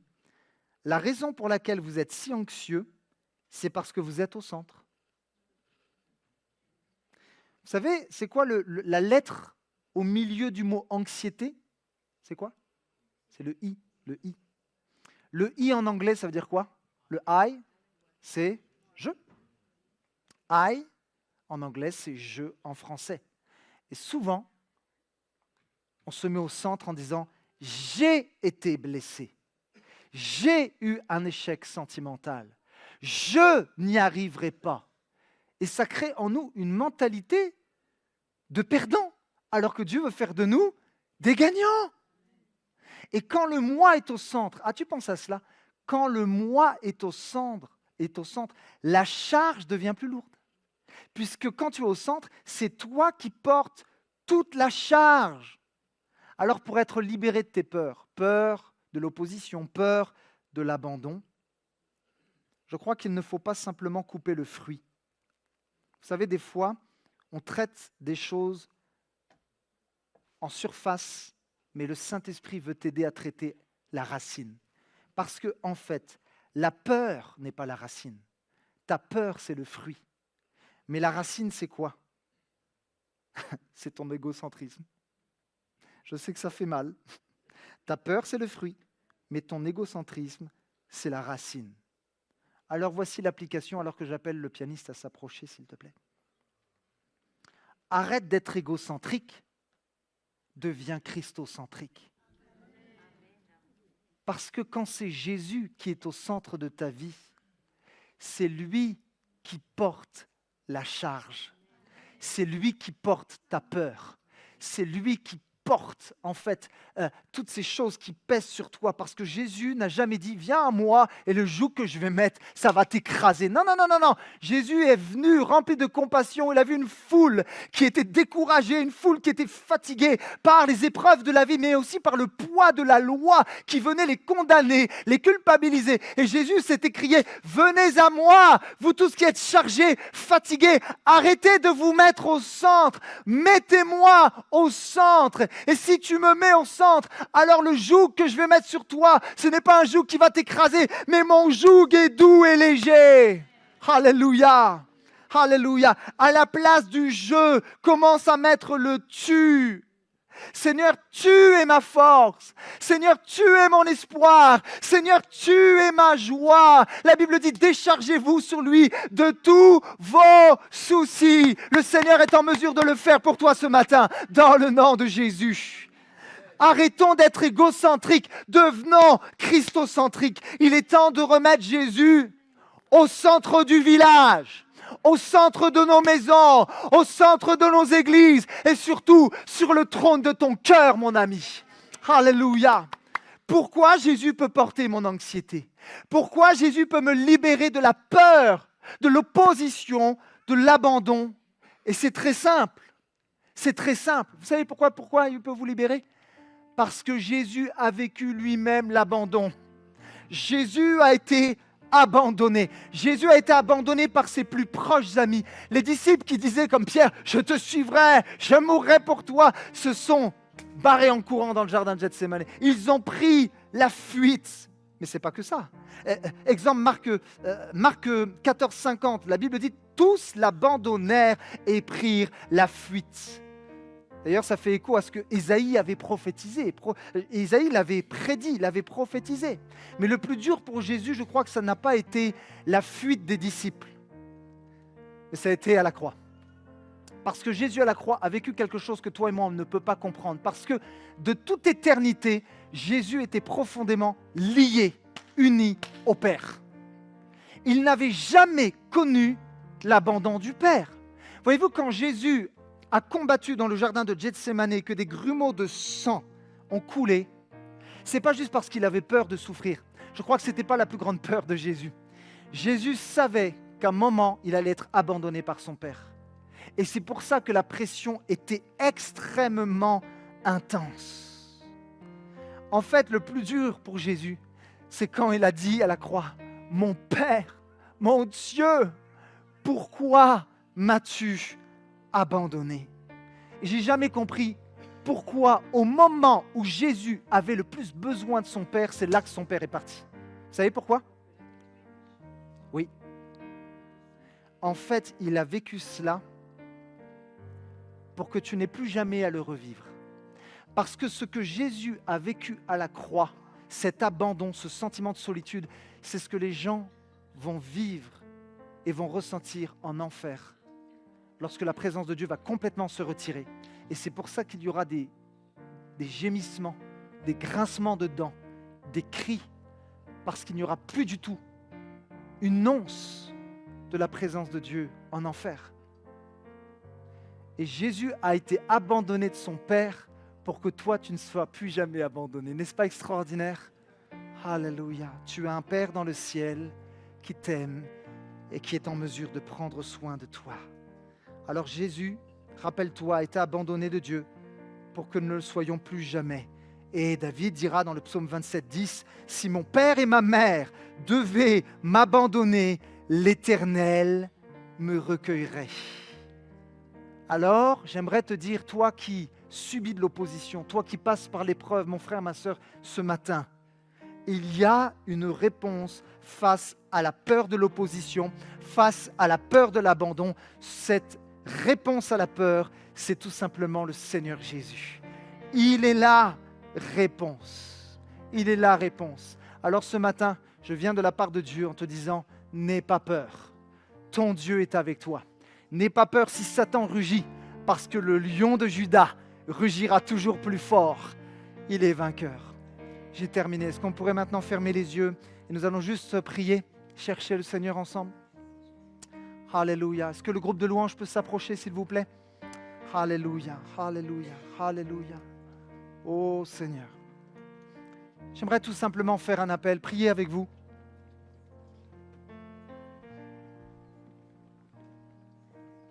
J'aimerais faire ceci avec vous. Je me permets de descendre. J'aimerais qu'on prenne autorité sur la peur ce matin. Alors, est-ce qu'on pourrait être participant et se lever pour ceux qui le peuvent, pour ceux qui le veulent? Et est-ce qu'on pourrait juste lever nos mains vers le Seigneur Jésus en signe d'abandon? Maintenant, lève-toi à ta place. Lève-toi à ta place. Et la Bible dit qu'il nous sera fait selon notre foi. Il y a des gens dans ce lieu, vous êtes aux prises avec des angoisses. C'est comme si l'ennemi a eu une prise sur vous. Et c'est comme si la peur vous a paralysé et vous a empêché de rentrer pleinement dans les œuvres de Dieu pour vous. Mais je veux déclarer au nom de Jésus ce matin, l'esprit de peur s'en va. L'esprit de peur est brisé par la puissance du nom de Jésus. Est-ce que maintenant l'Église peut prier en disant « Seigneur, je te remets mes peurs. Nomme tes peurs à Dieu. Nomme tes peurs à Dieu. Dépose-les aux pieds du Seigneur maintenant. Seigneur, je te dépose mes angoisses. Tu vois les problèmes professionnels, relationnels, avec mon patron, avec mes collègues de travail. Je te remets mes peurs. Tu vois les défis que je vis avec mon mari, avec mes enfants. Nous te remettons nos peurs, Seigneur. La peur d'être jugé, la peur du lendemain, la peur de manquer, la peur de ne pas avoir assez. Oh Seigneur, la peur d'être oublié, la peur d'être abandonné. Oh, je remets mes peurs entre tes mains, Seigneur. Alléluia, alléluia. Je brise l'esprit de peur au milieu de nous. Je brise l'esprit de peur. Que la paix de Dieu envahisse ce lieu dans le nom de Jésus. Que la paix de Dieu envahisse nos maisons dans le nom de Jésus. Alléluia, alléluia, alléluia, alléluia, alléluia. Oh, que la paix de Dieu maintenant, que la paix de Dieu maintenant vienne sur ta vie. Amen. Je prie que les chaînes de la peur soient brisées. Que les chaînes de la peur soient brisées. Que les chaînes de l'intimidation soient brisées ce matin, dans le nom de Jésus, dans le nom de Jésus. Alléluia, alléluia. Tu relèves ce matin, tu restaures ce matin. Saint-Esprit, passe dans les rangs. Passe dans les rangs maintenant, passe dans les rangs. passe dans les rangs. Saint-Esprit, souffle, souffle ce matin, souffle Esprit de Dieu, souffle dans les rangs, souffle, alléluia. Saint-Esprit, passe dans les rangs maintenant. Touche les cœurs, Saint-Esprit, maintenant, tu souffles. Alléluia, tu viens et tu donnes une paix. Maintenant, je déclare que la peur s'en va. La peur s'en va au nom de Jésus. Rabababa sokotoroba. Rabababa yatatandorolo. Alléluia, alléluia, alléluia, alléluia. Alléluia, alléluia. Est-ce qu'on pourrait par la foi juste faire comme une déclaration en disant « Je n'ai plus peur, la peur n'a plus aucune emprise sur moi ». Est-ce qu'on pourrait même le déclarer ? La peur n'a plus aucune emprise sur moi. Amen. Déclare-le. Déclare-le avec foi. La peur n'a plus aucune emprise sur moi. Je le déclare dans le nom de Jésus. Et tout le monde dit Amen. Est-ce qu'on peut acclamer le Seigneur Jésus dans ce lieu? Alléluia. Alléluia.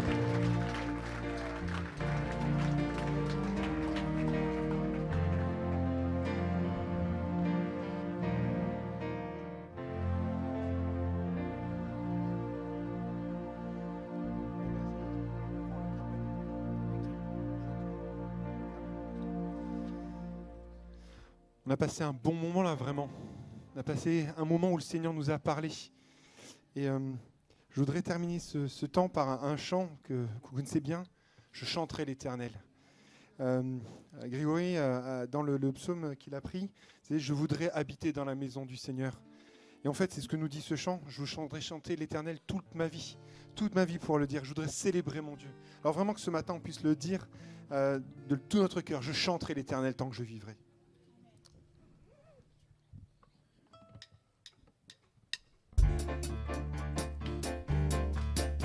Je chanterai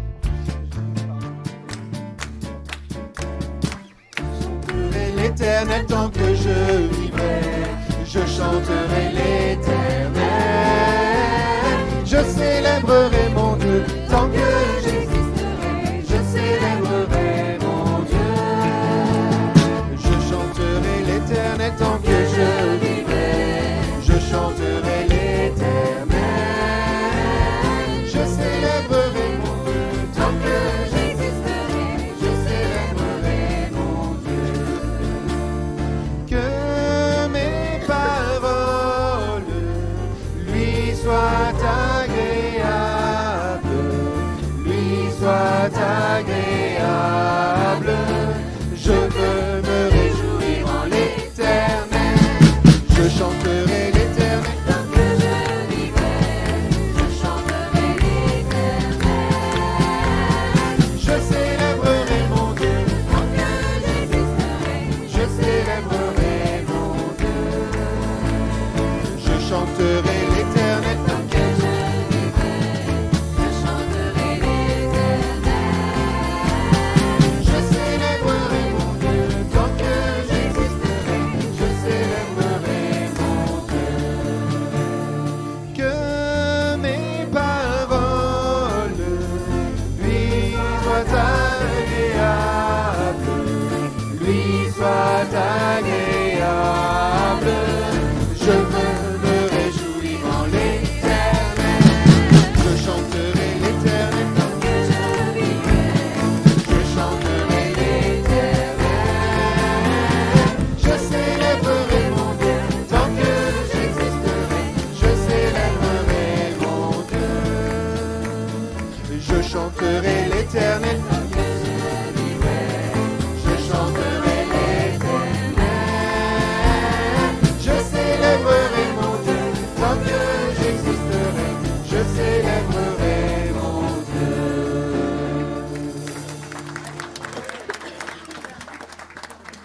Amen. Gloire à Dieu.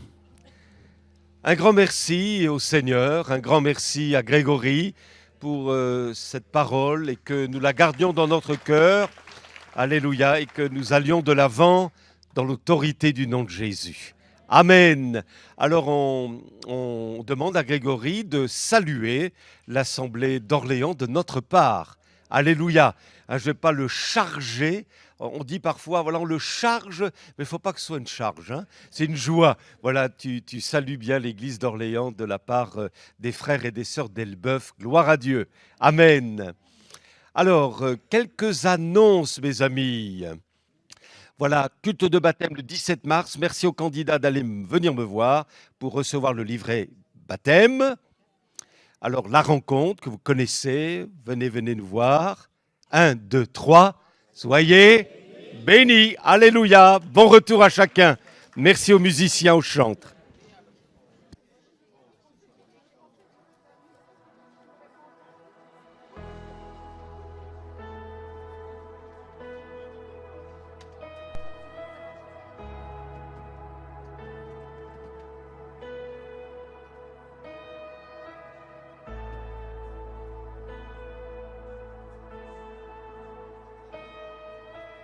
I just want to speak the name of Jesus over every heart and every mind. 'Cause I know there is peace within your presence. I speak Jesus.